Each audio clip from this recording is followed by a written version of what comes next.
ಹರಿಕಥಾಮೃತ ಸಾರ ಗುರುಗಳ ಕರುಣದಿಂದಾಪನಿತು ಪೇಳುವೆ ಪರಮ ಭಗವದ್ಭಕ್ತರಿದನಾದರದಿ ಕೇಳುವುದು. ಇವತ್ತು ಹೊಸ ಸಂಧಿಯಲ್ಲಿ 1, 2, 3 ಪದ್ಯಗಳ ಚಿಂತನೆ ಆಗಿತ್ತು. 4ನೇ ಪದ್ಯದ ಚಿಂತನೆ ಇವತ್ತು ಮಾಡೋಣ. PDF ಅಲ್ಲಿ 8ನೇ ಪೇಜು.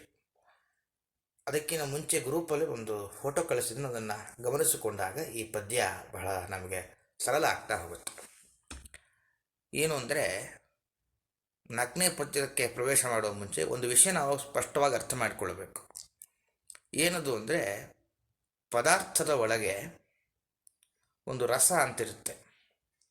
ಸಿಹಿ, ಉಪ್ಪು, ಹುಳಿ, ಕಹಿ, ಖಾರ, ಒಂದು ಲೆಕ್ಕದಲ್ಲಿ ಕಷಾಯ, ಆ ರಸ. ಹೀಗೆ 6 ರುಚಿ, ಅದನ್ನು ರಸ ಅಂತ ಹೇಳ್ತೀವಿ. ಈ ಒಂದೊಂದು 3, ಸಿಹಿಯಲ್ಲಿ ಸಾತ್ವಿಕ, ರಾಜಸ, ತಾಮಸ ಅಂತ, ಉಪ್ಪಿನಲ್ಲಿ ಸಾತ್ವಿಕ, ರಾಜಸ, ತಾಮಸ ಅಂತ, ಒಟ್ಟು ರಸಗಳು 6. 6 ರಸಗಳು ಒಂದೊಂದರಲ್ಲಿ 3 ಪ್ರಭೇದ, ಒಟ್ಟು 18 ಆಯಿತು. 18ರಲ್ಲಿ ಒಂದೊಂದು 4 ತರಹ ಇದೆ. ಒಟ್ಟಾರೆ 72 ರಸಗಳಾದವು. ರಸ ಅಂದರೆ ಪದಾರ್ಥದಲ್ಲಿನ ರುಚಿ. ಆ ಒಂದೊಂದರಲ್ಲೂ ಕೂಡ ಪರಮಾತ್ಮ 1,000 ರೂಪದಿಂದಿದ್ದಾನೆ. ಹೀಗೆ ಪರಮಾತ್ಮ 72 ರಸದಲ್ಲಿ 72,000 ರೂಪದಿಂದಿದ್ದಾನೆ ಅಂತ ಇದೊಂದು ಸ್ಪಷ್ಟವಾಗಿ ಅರ್ಥ ಮಾಡಿಕೊಂಡು ನಂತರ ಈಗ ನಾವು 4ನೇ ಪದ್ಯಕ್ಕೆ ಪ್ರವೇಶ ಮಾಡೋಣ. 6 ರಸ ಸತ್ವಾದಿ ಭೇದದಿ 6 ಮೂರಾಗಿಹವು ಸಾರ ಸಾರ ನೀತ ನೀತ ಖಂಡ ಖಂಡ ಚಿತ್ ಪ್ರಚುರ ಈರಧಿಕ 70,000 ಮಾರಮಣ ರಸಾಖ್ಯ ರೂಪ ಶರೀರದೊಳು ಭೋಜ್ಯ ಸುಪದಾರ್ಥದಿ ತಿಳಿದು ಭುಂಜಿಪುದು. ಬಹಳ ಸರಳವಾದ ವಿಷಯ, ಒಂದು ಸ್ವಲ್ಪ ಚಮತ್ಕಾರಯುತವಾಗಿ ಹೇಳ್ತಾರೆ ದಾಸರು. 6 ರಸ ಅಂದರೆ, ಮಧುರ ಅಂದರೆ ನಾವು ಹೇಳಿದಂಗೆ ಸಿಹಿ, ಉಪ್ಪು, ಹುಳಿ, ಕಹಿ, ಖಾರ, ಒಗರು ಅನ್ನುವಂತಹ ರಸ. ಸತ್ವಾದಿ ಭೇದದಿ, ಒಂದೊಂದು ಸಾತ್ವಿಕ, ರಾಜಸ, ತಾಮಸ ಅಂತ ಈ ಲೆಕ್ಕದಲ್ಲಿ 6 ಮೂರಾಗಿ ಹೋಗುವಂತ, ಅಂದರೆ 6 ಮೂರಲೆ 18, ಒಟ್ಟು 18 ರಸ ಆಗತ್ತೆ. ಇಲ್ಲೆಲ್ಲ ಒಂದು ಪರಮಾತ್ಮನ ಆ ರಸದಲ್ಲಿ ಕೆಲವು ಪ್ರಭೇದಗಳನ್ನು ಉಲ್ಲೇಖ ಮಾಡ್ತಾರೆ. ಕೆಲವು ರಸವನ್ನು ಸಾರ ಅಂತ ಕರೀತಾರೆ, ಅಂದರೆ ಸತ್ವಗುಣ ಹೆಚ್ಚಿರೋ ರಸ, ಅಂದರೆ ಅಲ್ಲಿ ಸತ್ವಗುಣ ಜಾಸ್ತಿ ಇರುತ್ತೆ, ಅದನ್ನು ಸಾರ ಅಂತ ಕರೀತಾರೆ. ಹಾಗೆ ಅಸಾರ ಅಂದರೆ ತಮೋಗುಣ ಹೆಚ್ಚಿರುವ ರಸ, ಅಂದರೆ ಅತ್ಯಂತ ಹಳಸಿದ ಪದಾರ್ಥ ಏನಿರ್ತದೋ ಅಥವಾ ಅಶುಚಿಯಾದ ಪದಾರ್ಥ, ಒಬ್ಬರು ಎಂಜಿಲ್ ಮಾಡಿ ಮತ್ತೊಬ್ಬರು ಅದನ್ನು ಊಟ ಮಾಡಬಾರದು ಅಂತಾರೆ. ಯಾಕೆ ಅಲ್ಲಿ ಅಸಾರ, ತಮೋಗುಣ ಹೆಚ್ಚಿರುವ ಒಂದು ರಸ, ಅದನ್ನು ಅಸಾರ ಅಂತ ಕರೀತಾರೆ. ನೀತ, ಅನೀತ ಅಥವಾ ನೀತ ಅಪ್ರಚುರ ಅಂತ, ಅದು ನೀತ ಅನೀತ ಅಂತ ಹೇಳ್ಬೋದು, ನೀತ ಅಪ್ರಚುರ ಅಂತ ಹೇಳ್ಬೋದು. ನಾವಲ್ಲಿ ಅಪ್ರಚುರ ಅಂತ ಇಟ್ಕೊಳ್ಳೋಣ, ಬ್ರಾಕೆಟಲ್ಲಿ ಇರೋದನ್ನು ಇಟ್ಕೊಳ್ಳೋಣ. ಈಗ ನೀತ ಅಂದರೆ ಪ್ರಧಾನವಾದ ರಸ. ಅಂದರೆ ಈಗ ಬೆಲ್ಲದಲ್ಲಿ ವಸ್ತುತಃ ಏನು ಅಂದರೆ, ನಮ್ಮ ಶಾಸ್ತ್ರದ ಪ್ರಕಾರ ಪ್ರತಿಯೊಂದು ಪದಾರ್ಥ ಸೃಷ್ಟಿಯಾದದ್ದು ಹೇಗೆ ಅಂದರೆ 5ರಿಂದ, ಪಂಚಭೂತಗಳಿಂದ ಪ್ರತಿ ಪದಾರ್ಥದ ಸೃಷ್ಟಿ. ಪಂಚಭೂತಗಳು ಅಂದರೆ ಮಣ್ಣು, ನೀರು, ಬೆಂಕಿ, ಗಾಳಿ, ಆಕಾಶ. ಈ 5ನ್ನು ಸೇರಿಸಿ ಪರಮಾತ್ಮ ಈ ಜಗತ್ತನ್ನು ನಿರ್ಮಾಣ ಮಾಡಿದ್ದಾನೆ ಅಂತ ನಮ್ಮ ಒಂದು ಶಾಸ್ತ್ರದ ಹಿನ್ನೆಲೆಯಲ್ಲಿ ಹೇಳುವ ವಿಷಯ, ಪ್ರಕ್ರಿಯೆ. ಹಾಗಾದರೆ ಬೆಲ್ಲ ಇದೆ ಅಂತಂದರೆ, ಬೆಲ್ಲದಲ್ಲಿ ಮಣ್ಣು, ನೀರು, ಬೆಂಕಿ, ಗಾಳಿ, ಆಕಾಶ ಈ 5 ಸೇರಿ ಒಂದು ಬೆಲ್ಲ ಅಂತಾಗಿದೆ. ಹಾಗಾದರೆ ಬೆಲ್ಲದಲ್ಲಿ ಬರೀ ಸಿಹಿ ಮಾತ್ರ ಅಲ್ಲ, ಉಪ್ಪು, ಹುಳಿ, ಖಾರ, ಕಹಿ, ಒಗರು ಎಲ್ಲವೂ ಇದೆ. ಯಾಕೆ? ಇಡೀ ಪದಾರ್ಥದಲ್ಲಿ ಪಂಚಭೂತಗಳ ಮಿಶ್ರಣ ಇರೋದ್ರಿಂದ ಉಪ್ಪು, ಹುಳಿ, ಖಾರ ಮುಂತಾದ 6 ವಿಧವಾದ ರಸಗಳು ಬೆಲ್ಲದ ಒಳಗಿದೆ. ಆದರೆ ನೀತ ಪ್ರಧಾನವಾಗಿರೋದು ಯಾವುದು? ಸಿಹಿ. ಅದರಿಂದ ನೀತ ಅಂದರೆ ಒಂದು ಪದಾರ್ಥದ ಒಳಗೆ 6 ರಸ ಇರುತ್ತೆ, ಅದರಲ್ಲಿ ಪ್ರಧಾನವಾದ ರಸವನ್ನು ನೀತ ಅಂತ ಹೇಳ್ತೀವಿ. ಇದು ನೀತ ಅಂತಂದರೆ. ಹಾಗೆ ಅಪ್ರಚುರ ಅಂತಿದೆ. ಅಪ್ರಚುರ ಅಂದರೆ ಏನು ಅಂತಂದರೆ, ಯಾವುದು ಗೊತ್ತಾಗಲ್ವೋ. ಈಗ ಬೆಲ್ಲದ ಒಳಗೆ ಸಿಹಿನೂ ಇದೆ, ಕಹಿನೂ ಇದೆ, ಖಾರ ಎಂಬ ರಸನೂ ಇದೆ. ನೀತ ಅಂದರೆ ಪ್ರಧಾನವಾಗಿ ಗೊತ್ತಾಗೋದನ್ನು ನೀತ ಅಂತ ಕರಿಬೇಕು, ಸಿಹಿ. ಅಪ್ರಚುರ ಅಂದರೆ ಅಪ್ರಧಾನ, ಗೊತ್ತಾಗದೇ ಇರೋ ರಸ. ಖಂಡ ಒಳ್ಳೆಯ ಅಭಿಪ್ರಾಯ ಇದೆ. ಖಂಡ ಅಂತಂದರೆ ಉದಾಹರಣೆಗೆ ಒಂದು ಬುಂದಿ ಕಾಳಿದೆ ಅಥವಾ ಒಂದು ಲಡ್ಡು ಇದೆ. ಲಡ್ಡುವಿನ ಒಂದೊಂದು ಕಾಳುಗಳಲ್ಲೂ ಒಂದು ರಸ ಇದೆ. ಇದನ್ನು ಖಂಡ ರಸ ಅಂತ ಕರೀತಾರೆ. ಪ್ರತ್ಯೇಕ ಭಾಗದಲ್ಲಿನ ರಸ. ಒಂದು ಪದಾರ್ಥ ತೆಗೆದುಕೊಂಡ್ರೆ ಸಿಹಿ, ಆ ಇಡೀ ಲಡ್ಡೂ ಸಿಹಿಯೇ, ಲಡ್ಡುವಿನ ಒಂದೊಂದು ಕಾಳು ಸಿಹಿಯೇ, ಲಡ್ಡುವಿನ ಒಂದೊಂದು ಕಾಳಿನ ಒಳಗೊಂದು ರಸ ಇದೆಯಲ್ಲೋ ಇದನ್ನು ಖಂಡ ರಸ ಅಂತ ಕರೀತಾರೆ. ಹಾಗೆ ಅಖಂಡ ಪೂರ್ಣ ವಸ್ತು ಲಡ್ಡುವಿನ ಒಳಗಿರೋ ಒಂದು ರಸ. ರಸ ಅಂದರೆ ರುಚಿ ಅನ್ನೋ ಅಭಿಪ್ರಾಯದಲ್ಲಿ ರಸ ಅನ್ನೋ ಶಬ್ದವನ್ನು ಮತ್ತೆ ದಾಸರು ಇಲ್ಲಿ ಬಳಸ್ತಾ ಹೋಗಿದ್ದಾರೆ. ಹಾಗೆ ಚಿತ್ ಪ್ರಚುರ, ಇಲ್ಲಿ ಚಿತ್ ಅಂದರೆ ಸಾತ್ವಿಕರಿಗೆ ಸೇರುವಂತಹ ರಸ. ಅಂದರೆ ಈಗ ಎಷ್ಟೋ ರಸ ಇರುತ್ತೆ ಪದಾರ್ಥದ ಒಳಗೆ, ಅದು ಸತ್ವಗುಣ ಉಳ್ಳ ವ್ಯಕ್ತಿಗಳಿಗೆ ಆ ರಸ ಸೇರಬೇಕು. ಚಿತ್ತು ಅಂದರೆ ಸಾತ್ವಿಕರಿಗೆ ಸೇರುವ ರಸ. ಪ್ರಚುರ ಅಂದರೆ ತಾಮಸರಿಗೆ ಒಳಗೆ ಹೋಗಿ ಸೇರುವ ರಸ. ಹೀಗೆ ಅನೇಕ ರಸಗಳಿದೆ. ನಮಗೆ ಪ್ರಧಾನವಾಗಿ ಬರೋದು ಸಿಹಿ, ಉಪ್ಪು, ಹುಳಿ, ಕಹಿ, ಖಾರ, ಒಗುರು. ಈ 6 ಸಾತ್ವಿಕ, ರಾಜಸ, ತಾಮಸ ಅನ್ನೋ ಪ್ರಭೇದದಿಂದ 18 ಆಗುತ್ತೆ. ಇಲ್ಲಿ ಏನಿದು ಸಾತ್ವಿಕ, ರಾಜಸ, ತಾಮಸ ಅಂದರೆ ಏನು ಅಂತಂದರೆ, ಯಾವುದರಿಂದ ದೇವರ ಚಿಂತನೆ, ಯಾವ ರುಚಿ ಇಂದ ನಮಗೆ ದೇವರ ಚಿಂತನೆ ಚೆನ್ನಾಗಿ ಬರುತ್ತೋ, ದೇವರ ಕೆಲಸಕ್ಕೆ ಉತ್ಸಾಹ ಬರುವಂತಹ ಆಹಾರ ರುಚಿಯನ್ನು ಸಾತ್ವಿಕ ಅಂತ ಕರೀತಾರೆ. ತಾಮಸ ಅಂದರೆ ಒಂದು ಸ್ವಲ್ಪ ನಿದ್ದೆಗಿದ್ದೆ ಬರೋ ಥರ ಮೂಮೆಂಟ್ ಇದ್ದರೆ ಅಥವಾ ಅಶುಚಿಯಾದ ಪದಾರ್ಥದ ರಸವನ್ನು ತಾಮಸ ಅಂತ ಕರೀತಾರೆ. ರಜೋಗುಣ ಅಂದರೆ ನಿದ್ರೆಗಿದ್ದರೆ ಬರುವಂತೆ ಮಾಡೋ ಒಂದು ರುಚಿಯನ್ನು ರಾಜಸ ಅಂತ ಕರೀತಾರೆ. ಹೀಗೆ ಒಂದೊಂದು ಕೂಡ 18 ಆಗಿದೆ. ಹೀಗೆ ಅಲ್ಲೂ ಪರಮಾತ್ಮನ ಒಂದು ಸನ್ನಿಧಾನ ಇದೆ. ಅಷ್ಟೇ ಅಲ್ಲ, ಮತ್ತು ಇನ್ನೂ ಏನಾಗಿದೆ ಅಂತಂದರೆ, ಈರಧಿಕ 70,000 ನಾವು ಗಮನಿಸಿದ್ದೇವೆ. 18 ಒಂದೊಂದು 4 ತರಹ ಇದೆ ಅಂದರೆ 72 ಆಯಿತು. ಒಂದೊಂದರಲ್ಲೂ ಪರಮಾತ್ಮ 1,000 ರೂಪದಿಂದಿದ್ದಾನೆ. ಒಟ್ಟಾರೆ 72,000 ರೂಪದಿಂದ ಪರಮಾತ್ಮ ಅದರ ಒಳಗಿದ್ದಾನೆ. ಈರಧಿಕ 70,000 ಅಂದರೆ 2,000 ಪ್ಲಸ್ 70,000, 22,000 ರೂಪದಿಂದ ಮಾರಮಣನ ಪರಮಾತ್ಮನ ರಸಾಖ್ಯ, ರಸ ಎಂಬ ರೂಪಗಳನ್ನು ಶರೀರದಳು ಎಲ್ಲ ದೇಹಗಳಲ್ಲಿ ಭೋಜ್ಯ ಸುಪದಾರ್ಥದಲ್ಲಿ ತಿನ್ನುವ ಅನಿಷಿದ್ಧವಾದ ಪದಾರ್ಥಗಳಲ್ಲಿ ತಿಳಿದು, ಅಂದರೆ ಅರ್ಥ ಮಾಡಿಕೊಂಡು, ಭುಂಜಿಪುದು ಅಂದರೆ ನಾವು ಪದಾರ್ಥವನ್ನು ತಿನ್ನಬೇಕು. ಬಹಳ ಅದ್ಭುತವಾದ ವಿಷಯವನ್ನು ದಾಸರು ಇಲ್ಲಿ ಹೇಳ್ತಾರೆ. ಪರಮಾತ್ಮ ಸಾರ, ಅಸಾರ ಮುಂತಾದ ಅನೇಕ ರಸಗಳಿದೆ. ಮುಖ್ಯವಾಗಿ ಕಹಿ, ಉಪ್ಪು ಮುಂತಾದ 6 ರಸ. ಅದು 18 ಆಗಿದೆ, ಸಾತ್ವಿಕ, ರಾಜಸ, ತಾಮಸ ಅಂತ.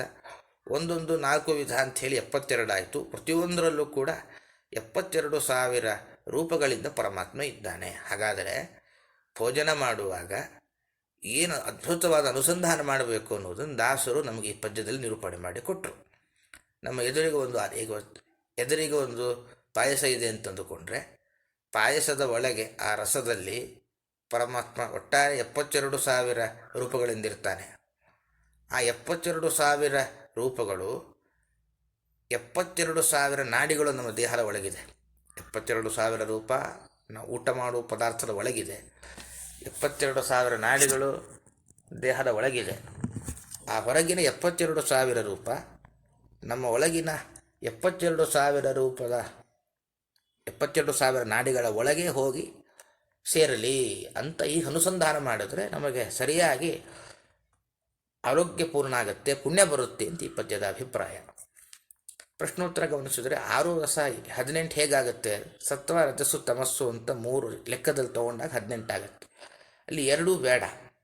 3ನೇದು ಗಮನಿಸ್ಬೋದು. ಸಾರ, ಅಸಾರ ಅಂದರೆ ಏನು? ಸತ್ವಗುಣ ತುಂಬಿರೋ ರಸವನ್ನು ಸಾರ ಅಂತ ಕರೀತಾರೆ. ತಮೋಗುಣ ತುಂಬಿರೋ ರಸವನ್ನು ಅಸಾರ ಅಂತ ಕರೀತಾರೆ. ನೀತ, ಅಪ್ರಚುರ ಅಂದರೆ ಏನು? ಅಲ್ಲಿ ವಿವರಣೆ ತುಂಬ ಇದೆ, ಅಷ್ಟು ಬೇಕು ಅಂತಿಲ್ಲ. ಕೊನೆ ಗಮನಿಸಿದ್ರೆ ಎಲ್ಲ ಪದಾರ್ಥದಲ್ಲೂ ಎಲ್ಲ ರಸಗಳೂ ಇರುತ್ತೆ. ಬೆಲ್ಲದಲ್ಲಿ ಸಿಹಿ, ಕಹಿ, ಖಾರ ಎಲ್ಲವೂ ಇದೆ. ನೀತ ಅಂದರೆ ಪ್ರಧಾನವಾಗಿರೋದು ಸಿಹಿ ರಸ, ಅದನ್ನು ನೀತ ಅಂತ ಕರಿತೀವಿ. ಅಪ್ರಧಾನ ಇದ್ದರೂ ಗೊತ್ತಾಗದೇ ಇರೋದು ಯಾವುದು? ಖಾರ ಮುಂತಾದವುಗಳು, ಅದನ್ನು ಅಪ್ರಚುರ ಅಂತ ಕರಿತೀವಿ. ಖಂಡಾಖಂಡ ವಸ್ತುವಿನಲ್ಲಿರುವ ರಸ ಅಂದರೆ ಬುಂದಿ ಉಂಡೆಯಲ್ಲಿರುವ ರಸ ಅಖಂಡ. ಅದರ ಒಂದು ಕಾಳಿನ ಒಳಗಿರುವ ರಸವನ್ನು ಖಂಡ ಅಂತ ಕರಿತೀವಿ. ಏನಂತ ತಿಳಿಬೇಕು ಅಂದರೆ ಪರಮಾತ್ಮ 72,000 ರೂಪಗಳನ್ನು ಪದಾರ್ಥದ ಒಳಗಿದ್ದಾನೆ, ದೇಹದ ಆ ರೂಪಗಳು ದೇಹದ ಒಳಗೆ ಬರ್ತಾವೆ ಅಂತ ತಿಳಿಬೇಕು ಅಂತ ಈ ಪದ್ಯದ ಅಭಿಪ್ರಾಯ. ಈಗ ಕೆಲವು ಪದಾರ್ಥಗಳಿಗೆ ಸಂಬಂಧಪಟ್ಟ ಅನುಸಂಧಾನ ರಹಸ್ಯವನ್ನು ಹೇಳ್ತಾರೆ ದಾಸರು. ಮುಂದಿನ ಪದ್ಯ. ಕ್ಷೀರಗತರಸರೂಪಗಳು 354 ಚಾರುಘೃತ ರೂಪಗಳು 29 ಸಾರಗುಡದೊಳಗೈದು 1,101 2,225 ರೂಪ ಫಲಗಳಲ್ಲಿ. ಬಹಳ ಅದ್ಭುತವಾದ ಒಂದು ಅಂಶ ಹೇಳ್ತಾರೆ. ಏನು ಅಂದರೆ, ದಾಸರ ನಿರೂಪಣೆ ಎಷ್ಟು ಚಂದ ಅಂದರೆ, ಹಾಲು, ತುಪ್ಪ, ಬೆಲ್ಲ, ಹಣ್ಣು, ಈ 4ರಲ್ಲಿ ಪರಮಾತ್ಮನ ಎಷ್ಟೆಷ್ಟು ರೂಪಗಳಿದೆ ಅನ್ನೋದನ್ನು ಪಟ್ಟಿ ಮಾಡ್ತಾ ಹೋಗ್ತಾರೆ. ನಾವೊಂದು ಹಾಲು ಕುಡಿಯುವಾಗ ಈ ಚಿಂತನೆ ಮಾಡಬೇಕು. ಕ್ಷೀರಗತ, ಹಾಲಿನ ಒಳಗೆ 354 ಅಂದರೆ 354 ರೂಪಗಳಿದೆ. ರಸರೂಪಗಳು ಅಂದರೆ ಪರಮಾತ್ಮನ ಹಾಲಿನ ಒಳಗೆ ಪರಮಾತ್ಮ ರಸ ಎಂಬ ಹೆಸರಿನ ಈ 354 ರೂಪಗಳಿಂದಿದ್ದಾನೆ. ಚಾರು, ಒಳ್ಳೆಯ, ಘೃತಗತ ಅಂದರೆ ತುಪ್ಪದ ಒಳಗೆ 29 ರೂಪಗಳಿದೆ. ಸಾರ, ರುಚಿಯಾದ, ಗುಡದೊಳಗೆ, ಬೆಲ್ಲದ ಒಳಗೆ 5,101 ರೂಪದಿಂದ ಪರಮಾತ್ಮ ಇದ್ದಾನೆ. ಹಾಗೆ ಫಲಗಳಲ್ಲಿ ಅಂದರೆ ಹಣ್ಣುಗಳಲ್ಲಿ 2,000 2,000 ಅಂದರೆ 2,000, 6,200 ಅಂದರೆ 6+2 ಅಂದರೆ 600, ಅದಕ್ಕೆ 200 ಸೇರಿಸ್ಬೇಕು, 800. ಪಂಚವಿಂಶತಿ ಅಂದರೆ 25. ಹಾಗಾದರೆ 2,825 ರೂಪದಿಂದ ಪರಮಾತ್ಮನ ರೂಪಗಳು ಹಣ್ಣಿನಲ್ಲಿದೆ. ಅದರ ಹಾಲನ್ನು ಕುಡಿಯುವಾಗ ಈ ಹಾಲಿನ ಒಳಗೆ ಪರಮಾತ್ಮ 354 ರೂಪದಿಂದಿದ್ದಾನೆ. ಇದು ದೇಹದ ಒಳಗೆ ಸೇರ್ತವೆ. ಒಂದು ರುಚಿಯಾದ ಒಂದು ತುಪ್ಪ ಬಳಸುವಾಗ 29 ರೂಪಗಳಿದೆ, ಅದು ದೇಹದ ಒಳಗೆ ಹೋಗುತ್ತೆ. ಬೆಲ್ಲ ಬಳಸುವಾಗ 5,101 ರೂಪಗಳಿದೆ, ಅದು ನಮ್ಮ ದೇಹದ ಒಳಗೆ ಹೋಗ್ತವೆ. ಹಣ್ಣಿನ ಒಳಗೆ 2,825 ರೂಪಗಳಿದೆ, ಅದು ನಮ್ಮ ದೇಹದ ಒಳಗೆ ಸೇರ್ತಾವೆ ಅಂತ ಹೀಗೆ ಅನುಸಂಧಾನ ಮಾಡಬೇಕು. ಇಷ್ಟನ್ನು ದಾಸರು ನಮಗೆ ಇಲ್ಲಿ ನಿರೂಪಣೆ ಮಾಡಿ ಕೊಟ್ಟರು. ಇಲ್ಲಿ ನಾವು ಒಂದು ಅಂಶ ಗಮನಿಸಬೇಕಾಗತ್ತೆ. ಇಲ್ಲಿ ಸರಿ, ಸಂಖ್ಯೆ ಇದೆ ಅಂತ ಹೇಗೆ ಗೊತ್ತಾಯಿತು ಅಂತ ಪ್ರಶ್ನೆ. ಈಗ ಒಂದು ಹಾಲಿನಲ್ಲಿ 354 ಅಂತೆಲ್ಲ ಸಂಖ್ಯೆ ಪಟ್ಟಿ ಕೊಡ್ತಾ ಬಂದ್ಬಿಟ್ರು. ಆದರೆ ಇಷ್ಟೇ ಸಂಖ್ಯೆಗಳ ರೂಪ ಇದೆ ಅನ್ನೋದು ನಾವು ಹೇಗೆ ಅರ್ಥ ಮಾಡಿಕೊಳ್ಬೇಕು, ಅದು ಹೇಗೆ ಗೊತ್ತಾಗತ್ತೆ ಅಂತ ಬಹಳ ದೊಡ್ಡ ಪ್ರಶ್ನೆ. ಅದಕ್ಕೆ ಒಂದು ಚಮತ್ಕಾರವನ್ನು ದಾಸರು ನಮಗೆ ನಿರೂಪಣೆ ಮಾಡ್ತಾರೆ. ಈ ಪ್ರಶ್ನೆಗೆ ಉತ್ತರ ಗೊತ್ತಾಗಬೇಕು ಅಂದರೆ ಮುಂದಿನ ಪದ್ಯ ಗಮನಿಸಿದ್ರೆ ಅಲ್ಲೊಂದು 4 ಶಬ್ದ ಗಮನಿಸೋಣ. PDF ಅಲ್ಲಿ 6ನೇ ಪದ್ಯ, ಪೇಜ್ ನಂಬರ್ 12. ವಿಷದ ಸ್ಥಿರ ತೀಕ್ಷಣವು ನಿರಾಹಾರ ಅಂತ ಶಬ್ದಗಳಿದೆ ಮುಂದಿನ ಪದ್ಯದಲ್ಲಿ. ಆ 4 ಶಬ್ದವನ್ನು ನಾವು ಇಲ್ಲಿ ಪದ್ಯದ ಜೊತೆಗೆ ನಾವು ಇಲ್ಲಿ ಜೋಡಿಸ್ಕೊಳ್ಬೇಕು. ವಿಷದ, ಸ್ಥಿರ, ತೀಕ್ಷಣ, ನಿರಾಹಾರ ಅಂತ 4 ಶಬ್ದವನ್ನು ಮುಂದಿನ ಪದ್ಯದ್ದು ಇಲ್ಲಿ ಸೇರಿಸಿಕೊಳ್ಬೇಕು. ಆವಾಗ ನಮ್ಗೆ ಈ ಸಂಖ್ಯೆ ಸಿಗಲಿಕ್ಕೆ ಅನುಕೂಲ ಆಗತ್ತೆ. ಮೊದಲ ಗ್ರೂಪಲ್ಲಿ ಒಂದು ಮೊದಲನೇ ಫೋಟೋ ಕಳಿಸಿದ್ದೀನಿ, 120ನೇ ಪೇಜ್ ಅಂತಿದೆ. ಅಲ್ಲಿ ನೀವು ಕೆಳಗೆ ಗಮನಿಸಿದ್ರೆ ವಿಶೇಷಾಂಶಗಳು ಅನ್ನೋ ಕಡೆಯಲ್ಲಿ ನಿಮಗೆ ಸಂಖ್ಯೆ ಲಾಭ ಅದು ಸ್ಪಷ್ಟ ಆಗ್ತಾ ಹೋಗುತ್ತೆ. ಶಾಸ್ತ್ರಗಳಲ್ಲಿ, ಅದರಲ್ಲೂ ನಮ್ಮ ಈ ಕನ್ನಡ ಸಾಹಿತ್ಯ ದಾಸರ ಒಂದು ಹಾಡು ದೇವರ ನಾಮದಲ್ಲೆಲ್ಲ ಸಂಖ್ಯಾಶಾಸ್ತ್ರ ಒಂದಿದೆ. ಅಂದರೆ ಏನು, ಅಕ್ಷರವನ್ನು ಹೇಳಿ ಸಂಖ್ಯೆಯನ್ನು ಲೆಕ್ಕ ಹಾಕುವ ಕ್ರಮ. ಅದನ್ನು ಹೇಗೆ ಲೆಕ್ಕ ಹಾಕಬೇಕು ಅಂತಂದರೆ, ಒಂದೊಂದು ಅಕ್ಷರ ಒಂದೊಂದು ಸಂಖ್ಯೆ ಹೇಳುತ್ತೆ. ತ ತ ದ ಧ ನ. ತ ಅಂದರೆ 1, ಥ ಅಂದರೆ 2, ದ ಅಂದರೆ 3, ಹೀಗೆ ಪ್ರತಿಯೊಂದು ಅಕ್ಷರದಿಂದ ಸೂಚನೆ ಮಾಡುವ ಸಂಖ್ಯೆ ಏನು ಅನ್ನೋದನ್ನು ಗಮನಿಸಿ ಅದನ್ನು ಓದುವಾಗ ಮಾತ್ರ ಉಲ್ಟಾ ಮಾಡಬೇಕು. ಅಂದರೆ ನಾವು ಬಲಬದಿಯಿಂದ ಓದಬಾರದು, ಲೆಫ್ಟ್ ಸೈಡಿಂದ ಅಂಕಾನ ವಾಮತೋಗತಿ ಅಕ್ಷರಗಳು ಒಂದೊಂದು ಏನೇನು ಸಂಖ್ಯೆ ಹೇಳುತ್ತೆ ಅಂತ ಒಂದು ಪಟ್ಟಿ ಮಾಡಿಕೊಂಡು, ಪಟ್ಟಿ ಮಾಡಿದ ನಂತರದಲ್ಲಿ ಎಡಬದಿಯಿಂದ ಅದನ್ನು ಓದ್ತಾ ಬರಬೇಕು. ಆವಾಗ ಒಂದು ಸಂಖ್ಯೆ ನಮಗೆ ಪೂರ್ಣವಾಗಿ ಒಂದು ಸಂಖ್ಯೆ ಲಾಭ ಆಗತ್ತೆ. ಈ ಆಚಾರ ಗಮನಿಸಿದ್ರೆ ವಿಷದ ಅನ್ನೋದು ಹಾಲಿನ ಒಳಗಿರುವ ಸಂಖ್ಯೆಯನ್ನು ಹೇಳುತ್ತೆ. ಅದು ಹೇಗೆ ಅವಲೇ ಸ್ಪಷ್ಟ ವಿವರಣೆ ಕೊಟ್ಟಿದ್ದಾರೆ. ವಿ ಅಂದರೆ 4, ಯಾಕೆ ಯಾರ ಲಾವ, ವಿ ಅಂದರೆ 4, ಶ ಅಂದರೆ ಯಾರ ಲವ ಶ 5, ದ ಅಂದರೆ 3, ತ ಥ ದ. ಹಾಗಾದರೆ ವಿ ಅನ್ನೋದು 4 ಹೇಳ್ತು, ಶ ಅನ್ನೋದು 5 ಹೇಳ್ತು, ದ ಅನ್ನೋದು 3 ಹೇಳ್ತು. ಒಟ್ಟು ಎಷ್ಟಾಯಿತು? 453 ಆಯಿತು. ಇದನ್ನು ನಾವು ಸ್ವಲ್ಪ ಉಲ್ಟಾ ಮಾಡಿದರೆ, ಯಾವತ್ತು ಅಂಕಾನ ವಾಮತೋಗತಿ, ಅಕ್ಷರದಿಂದ ಏನೇನು ಸಂಖ್ಯೆ ಸಿಗುತ್ತೋ ಅದನ್ನು ಉಲ್ಟಾ ಇಟ್ಕೊಳ್ಬೇಕು ಅಂತ ಲೆಕ್ಕ. ಅದನ್ನು ಉಲ್ಟಾ ಮಾಡಿದ್ರೆ 354 ಅಂತಾಯಿತು. ಹಾಗೆ ಸ್ಥಿರ ಅನ್ನೋದು ತುಪ್ಪದ ಒಳಗಿನ ಒಂದು ರಸ, ಅದಕ್ಕೆ ಸ್ಥಿರ ಅಂತ ಕರೀತಾರೆ. ಅದು ತುಪ್ಪದ ಸಂಖ್ಯೆ ಹೇಳುತ್ತೆ. ಸ್ಥಿ ಅಂದರೆ ಸಾ ಅಂದರೆ 2, ತ ಅಂದರೆ 2, ಸ್ಥಿ ಅಂದರೆ ಸಾ ಪ್ಲಸ್ ಥ, ಅದು ಸಕಾರ ಒತ್ತಿದೆ. ಸಾ ಅಂದರೆ 7, ಥ ಅಂದರೆ 2, 7 + 2 9 ಆಯಿತು. ರ ಅಂದರೆ 2, ಒಟ್ಟೆಷ್ಟಾಯಿತು ಅಂದರೆ 92 ಆಯಿತು. ಒಟ್ಟಾಗಿದ್ದು 92, ಇದನ್ನು ಉಲ್ಟಾ ಮಾಡಬೇಕು, 29 ಆಯಿತು. ಹಾಗಾದರೆ ಸ್ಥಿರ ಎಂಬುದು ತುಪ್ಪದ ಒಳಗಿನ ಒಂದು ರಸದ ಹೆಸರು. ರಸ ಅಂದರೆ ರುಚಿ, ಅಂದರೆ ತುಪ್ಪದ ಒಳಗಿನ ರುಚಿಗೆ ಸ್ಥಿರ ಅಂತ ಕರೀತಾರೆ. ಈ ಸ್ಥಿರ ಎಂಬ ಶಬ್ದದ ಮೂಲಕ 29 ರೂಪಗಳಿದೆ ಅಂತ ಲೆಕ್ಕ ಸಿಕ್ತು. ಬೆಲ್ಲಕ್ಕೆ ಬರೋಣ. ಬೆಲ್ಲದಲ್ಲಿ ತೀಕ್ಷ್ಣ ಅನ್ನುವ ರಸ ಇದೆ. ತೀಕ್ಷ್ಣ ಅನ್ನೋದು ಒಂದು ಸಂಖ್ಯೆ ಹೇಳುತ್ತೆ. ಎಷ್ಟು ಸಂಖ್ಯೆ ಬರಬೇಕು ನಮಗೆ ಅಂದರೆ 5101. ಇಲ್ಲೊಂದು ಒಳ್ಳೆಯ ಚಮತ್ಕಾರ ಇದೆ. ಹೇಗೆ ಸಿಗುತ್ತೆ ಇಷ್ಟು ದೊಡ್ಡ ಸಂಖ್ಯೆ ಅಂದರೆ, ತ ಅನ್ನೋದು ವರ್ಗದ ಧನ ವರ್ಗದ ಮೊದಲನೇ ಅಕ್ಷರ. ತಿ ಅನ್ನೋದನ್ನು 1 ಅಂತ ಲೆಕ್ಕ ಇಟ್ಕೊಳ್ಳೋಣ. ಕ್ಷ ಯಾರ ಲವ ಶ ಶ ಸ ಹ ಳ ಕ್ಷ, ಅದು ಯಾ 1 ಅಂತ ಇಟ್ಕೊಂಡ್ರೆ ಕ್ಷ ಅನ್ನೋದು 10 ಅನ್ನೋ ಸಂಖ್ಯೆ ಹೇಳುತ್ತೆ. ನಾ ಅಂದರೆ 5, 1105. ಉಲ್ಟಾ ಮಾಡಿದ್ರೆ 5101 ರೂಪಗಳಿಂದಾಗಿ ಪರಮಾತ್ಮ ಬೆಲ್ಲದ ಒಳಗಿದ್ದಾನೆ. ಹಣ್ಣು, ಇಲ್ಲೂ ನಿರಾಹಾರ ಅನ್ನೋದು ಹಣ್ಣಿನ ಒಳಗಿನ ರಸ. ಈ ಶಬ್ದ ಹಣ್ಣಿನ ಒಳಗಿನ ರೂಪ ಎಷ್ಟು ಅನ್ನೋದು ನಮಗೆ ಬಹಳ ಅದ್ಭುತವಾಗಿ ಉಲ್ಲೇಖ ಮಾಡಿಕೊಡುತ್ತೆ.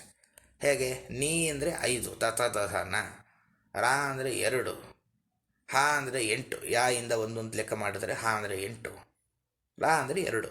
ಒಟ್ಟಾರೆ ಎಷ್ಟಾಯಿತು? 5282. ಇದನ್ನು ಉಲ್ಟಾ ಮಾಡಿದರೆ 2825. ಹಾಗಾದರೆ ಪ್ರತಿದಿನ ನಾವು ಈ ಪದಾರ್ಥವನ್ನು ಸ್ವೀಕಾರ ಮಾಡುವಾಗ, ಹಾಲು ಕುಡಿಯುವಾಗ 354 ರೂಪ ಇದೆ ಅಂತೆಲ್ಲ ಆಯಾ ರೂಪಗಳನ್ನು ಚಿಂತನೆ ಮಾಡ್ತಾ ಪದಾರ್ಥವನ್ನು ಭುಂಜಿಸು. ಹೀಗೆ ದಾಸರ ಇನ್ನೊಂದು ಅದ್ಭುತವಾದ ಚಿಂತನೆ ಮಾಡಬೇಕಾದ ಒಂದು ಕ್ರಮವನ್ನು ದಾಸರು ಇಲ್ಲಿ ನಿರೂಪಣೆ ಮಾಡಿದ್ದಾರೆ. ಪ್ರಶ್ನೋತ್ತರ ಗಮನಿಸೋದು ಅಂದರೆ, ಹಾಲಿನಲ್ಲಿ ಎಷ್ಟು ರೂಪ ಇದೆ ಅಂದರೆ ವಿಷದ ಅನ್ನೋ ಶಬ್ದದಿಂದ ಗೊತ್ತಾದ 354.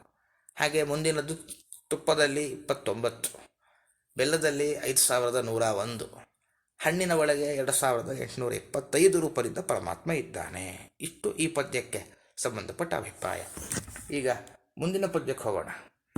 ವಿಷದ ಸ್ಥಿರ ತೀಕ್ಷಣವು ನಿರಹರ ರಸಗಳೊಳು 35,000 ತ್ರಿಶತನವ ರೂಪಗಳ ಚಿಂತಿಸಿ ಪುಂಜಿಪುದು ವಿಷಯ ಶ್ವಸನ ತತ್ವೇಶರೊಳಗಿದ್ದಿ ಪೆಸರಿನಿಂದಲಿ ಕರೆಸುವನು ನಿಸಿದರಿ ಪರಿಮನಕ್ಕೆ ಪೊಳೆವನು ಬಲ್ಲವೆ ಪುಧರಿಗೆ. ವಿಷದ ಅಂದರೆ ಬೆಲ್ಲದ ಒಳಗೆ ವಿಷದ ಅಂತ ಪರಮಾತ್ಮನ ಒಂದು ರೂಪ ಇದೆ, ರಸ. ಅದಕ್ಕೆ ವಿಷದ ಅಂತ ಯಾಕೆ ಹೆಸರು ಅಂದರೆ, ಪರಮಾತ್ಮ ವಿಶಾಲವಾದ ಕೀರ್ತಿ ಉಳ್ಳವನಾದ್ರಿಂದ ಅವನಿಗೆ ವಿಷದ ಅಂತ ಹೆಸರು. ಎಲ್ಲ ಹೆಸರು ಪರಮಾತ್ಮನಿಗೆ ಅನ್ವಯ ಮಾಡ್ತಾ ಹೋಗ್ತಾರೆ ದಾಸರು. ಬೆಲ್ಲದ ಒಳಗೆ ವಿಷದ ಅಂತ ಒಂದು ರಸ ಇದೆ, ಹಾಗೆ ತುಪ್ಪದ ಒಳಗೆ ಸ್ಥಿರ. ಹೀಗೆ ವಿಷದ ಅಂದರೆ ಹಾಲಿನ ಒಳಗಿದ್ದು ಕೀರ್ತಿವಂತ ಆದ್ದರಿಂದ ಅವನಿಗೆ ವಿಷದ ಎಂಬ ಹೆಸರಿನಿಂದಿದ್ದಾನೆ. ಸ್ಥಿರ ಅಂದರೆ ತುಪ್ಪದ ಒಳಗೆ ಇರೋ ಪರಮಾತ್ಮನ ರೂಪಕ್ಕೆ ಸ್ಥಿರ ಅಂತ ಹೆಸರು. ಯಾಕೆ? ಜೀವನಲ್ಲೂ ಸ್ಥಿರವಾಗಿರ್ತಾನೆ ಅವನು. ತೀಕ್ಷಣವು ಬೆಲ್ಲದ ಒಳಗೆ ಬಹಳ ಸೂಕ್ಷ್ಮವಾಗಿದ್ದಾನೆ ಎನ್ನುವ ಕಾರಣಕ್ಕೆ ಅವನಿಗೆ ತೀಕ್ಷಣ ಅಂತ ಹೆಸರು. ಹಾಗೆ ಇನ್ನೊಂದು ಕೊನೆ ರೂಪ ಯಾವುದು ಅಂದರೆ ಹಣ್ಣಿನ ಒಳಗಿರೋ ರೂಪ ನಿರಾಹಾರ, ಪಾಪವನ್ನು ಪರಿಹಾರ ಮಾಡುವ ರೂಪ. ಕ್ರಮವಾಗಿ ಹಿಂದೆ ಬಂದದ್ದನ್ನು ಮತ್ತೆ ಇಲ್ಲಿ ಜೋಡಿಸ್ಕೊಳ್ಬೇಕು. ದಾಸರ ಚಮತ್ಕಾರ. ಮುಂದಿನ ಶಬ್ದವನ್ನು 6ನೇ ಪದ್ಯದಲ್ಲಿ ಬಂದ 4 ಶಬ್ದವನ್ನು 5ನೇ ಪದ್ಯದಲ್ಲಿ ಜೋಡಿಸ್ಕೊಳ್ಬೇಕು. 5ನೇ ಪದ್ಯದಲ್ಲಿ ಬಂದ 4 ಶಬ್ದವನ್ನು 6ನೇ ಪದ್ಯ ಜೋಡಿಸ್ಕೊಳ್ಬೇಕು. ಕ್ಷೀರ, ಹಾಲಿನಲ್ಲಿ ಇರುವ ರೂಪ ವಿಷದ.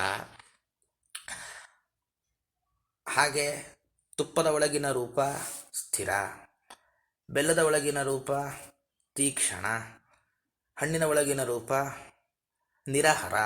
ಹೀಗೆ 4 ರೂಪಗಳಿಂದ ಪರಮಾತ್ಮ ಒಟ್ಟು 4ರಲ್ಲೂ ಎಷ್ಟು ರೂಪದಿಂದಿದ್ದಾನೆ ಅಂದರೆ ಒಟ್ಟು ಟೋಟಲ್ ಮಾಡಿದರೆ 35,309. ಅಂದರೆ 35,000 ಅಂದರೆ 5 + 3 8, 8,309 309 ರೂಪಗಳನ್ನು ಧರಿಸಿದ್ದಾನೆ. ಅಂದರೆ ಒಂದೊಂದರಲ್ಲೂ 354, 29, 5,101 ಅಂತೆಲ್ಲ ಪ್ರತ್ಯೇಕ ಮಾಡಿದ್ವಿ. ಒಟ್ಟು ಟೋಟಲ್ ಮಾಡಿದರೆ 8,309 ರೂಪಗಳಿಂದಾಗಿ ಪರಮಾತ್ಮ ಎಲ್ಲ ಕಡೆ ಒಟ್ಟು 8,309 ರೂಪಗಳಿಂದ ಅಷ್ಟು ಪದಾರ್ಥದ 4 ಪದಾರ್ಥದ ಒಳಗೆ ಪರಮಾತ್ಮ ಇದ್ದಾನೆ ಅಂತ ಹೇಳಿ ಚಿಂತಿಸಿ ಧ್ಯಾನ ಮಾಡಿ ವಿಷಯ ಅನಿಷಿದ್ಧವಾದ ಪದಾರ್ಥಗಳನ್ನು ಭುಂಜಿಪೂರ್ವಕ ನಾವು ಭೋಜನ ಮಾಡಬೇಕು, ಅದನ್ನು ಸ್ವೀಕಾರ ಮಾಡಬೇಕು. ಅಷ್ಟೇ ಅಲ್ಲ, ಈ ವಿಷದ ಅನ್ನೋ ಹೆಸರು ದೇವರನ್ನು ಹೇಳುತ್ತೆ ಅಂತ ಗಮನಿಸಿದ್ವಿ. ಅದು ವಾಯುದೇವರನ್ನು ಹೇಳುತ್ತಂತೆ. ಯಾಕೆಂದರೆ ಶ್ವಸನ ವಾಯುದೇವರು ತತ್ವೇಶರೊಳಗೆ ಪದಾರ್ಥದ ಒಳಗೆ ದೇವತೆಗಳಿದ್ದಾರೆ. ಅವರ ಒಳಗೆ ಇದ್ದು ವಾಯುದೇವರು ಇರುವ ಕಾರಣದಿಂದಾಗಿ ಈ ಹೆಸರಿನಿಂದಲೇ ವಿಷದ ಎಂಬ ಹೆಸರು ಪರಮಾತ್ಮನಿಗೆ ಹೇಗೆ ಅನ್ವಯ ಮಾಡಿಕೊಳ್ಬೇಕು, ವಾಯುದೇವರಿಗೂ ಕೂಡ ಈ ಹೆಸರು ಉಂಟು ಅಂತ ಕರೆಸುವನು. ಈ ಹೆಸರಿನಿಂದ ಅವನೇ ಹೇಳಲ್ಪಡ್ತಾನೆ. ಈ ಪರಿ ಈ ರೀತಿಯಾಗಿ ತೇನಿಸಿದರೆ ಅಂದರೆ ಅನುಸಂಧಾನ ಮಾಡಿಬಿಟ್ರೆ ಬಲ್ಲ ವಿಭುಧರಿಗೆ ಮನಕ್ಕೆ ಪೊಳೆವನು ಅಂತ. ಈ ಪರಿ ಈ ರೀತಿಯಾಗಿ ಧೇನಿಸಿ ಅಂದರೆ ಅನುಸಂಧಾನ ಮಾಡಿದ ಬಲ್ಲ ಎಲ್ಲ ತತ್ವದ ಎಲ್ಲ ಶಾಸ್ತ್ರಗಳ ರಹಸ್ಯ ಪ್ರಮೇಯವನ್ನು ತಿಳಿದ ವಿಭುಧರಿಗೆ ಜ್ಞಾನಿಗಳಿಗೆ ಅವರ ಮನಸ್ಸಿಗೆ ಪೊಳೆವನು ತೋರ್ತಾನೆ. ಅಂದರೆ ನಾವು ಹೇಗೆ ಊಟ ಮಾಡಬೇಕು ಅಂತ ದಾಸರು ಕಲಿಸ್ತಾರೆ. ಪ್ರತಿ ಪದಾರ್ಥದ ಒಳಗೆ ಪರಮಾತ್ಮ 72,000 ರಸ ಎಂಬ ಹೆಸರಿನ ರೂಪದಿಂದಿದ್ದಾನೆ. ಇದು ನಮ್ಮೊಳಗಿನ 72,000 ನಾಡಿಗಳ ಒಳಗೆ ಹೋಗಿ ಸೇರುತ್ತೆ, ಅಥವಾ ಹಾಲಿನ ಒಳಗಿರುವ ರೂಪ ದೇಹದ ಒಳಗೆ ಸೇರುತ್ತೆ ಅಂತೆಲ್ಲ ಅನುಸಂಧಾನ ಮಾಡ್ತಾ ಬಂದುಬಿಟ್ರೆ ಪರಮಾತ್ಮ ವಿಭುಧರ ಮನಕ್ಕೆ ಜ್ಞಾನಿಗಳ ಮನಸ್ಸಿನ ಒಳಗೆ ಪೊಳೆವನು ತೋರ್ತಾನೆ. ಪರಮಾತ್ಮನ ಪ್ರತ್ಯಕ್ಷ ಆಗತ್ತೆ. ಜ್ಞಾನಿಗಳು ತಮ್ಮ ಮನಸ್ಸಲ್ಲಿ ದೇವರನ್ನು ಕಾಣಲಿಕ್ಕೆ ಸಾಧ್ಯ. ಆದ್ದರಿಂದ ಹೀಗೆ ಚಿಂತನೆ ಮಾಡಬೇಕು ಅಂತ ನಾವು ಇಲ್ಲಿ ಗಮನಿಸಬೇಕಾದ ಅಂಶ. ಪ್ರಶ್ನೋತ್ತರ ಗಮನಿಸೋದು ಅಂದರೆ ಹಾಲು ಮೊದಲಾದವುಗಳ ಯಾವ್ಯಾವ ರಸ ಇದೆ. ಹಾಲಿನಲ್ಲಿ ವಿಷದ ಅನ್ನೋ ರಸ ಇದೆ, ತುಪ್ಪದಲ್ಲಿ ಸ್ಥಿರ ಅನ್ನೋ ರಸ ಇದೆ, ಬೆಟ್ಟದಲ್ಲಿ ತೀಕ್ಷ್ಣ. ಒಟ್ಟಾರೆ ಸಂಖ್ಯೆ ರೂಪ ಎಷ್ಟು ರೂಪ? 8,309 ರೂಪಗಳಿದ್ದಾನೆ. ಯಾಕೆ ಅವರು ವಿಷದಾದಿ ಅನ್ನೋ ಹೆಸರು ಇರುವಾಗ ಯಾಕೆ ಅಷ್ಟೇ ಅಲ್ಲ, ಈ ವಿಷದ ಮುಂತಾದ ಹೆಸರನ್ನು ದೇವರನ್ನು ಹೇಳುತ್ತೆ ಅಂತ ನೋಡಿದ್ವಿ. ದೇವರನ್ನು ಬಿಟ್ಟರೆ ಯಾರು ಈ ಹೆಸರಿನಿಂದ ಹೇಳಲ್ಪಡ್ತಾನೆ ಅಂದರೆ ಆ ದೇವತೆಗಳಿರುವ ವಾಯುದೇವರೇನಿದ್ದಾರೆ ಅವರು ವಿಷದ ಮುಂತಾದ ರಸ ಶಬ್ದಗಳಿಂದ ಹೇಳಲ್ಪಡ್ತಾರೆ. ವಿಷದ ಮುಂತಾದ ಶಬ್ದಗಳು ವಾಯುದೇವರನ್ನು ಹೇಳ್ತಾವೆ ಅಂತಿದ್ದಾರೆ ಒಟ್ಟಾರೆ ಅಭಿಪ್ರಾಯ. ಇಲ್ಲಿಗೆ ಇಂದಿನ ಪಾಠ ಮುಗಿದಿದೆ. ಸ್ವಲ್ಪ ಗಂಭೀರವಾಗಿರೋದ್ರಿಂದ ಏನಾದರೂ ಪ್ರಶ್ನೆಗಳಿದ್ರೆ ಕೇಳಲಿಕ್ಕೆ ಅವಕಾಶ ಇದೆ. ಇಲ್ಲಿಗೆ ಪಾಠ ಮುಗೀತು. ಶ್ರೀಕೃಷ್ಣ ಅರ್ಪಣಮಸ್ತು.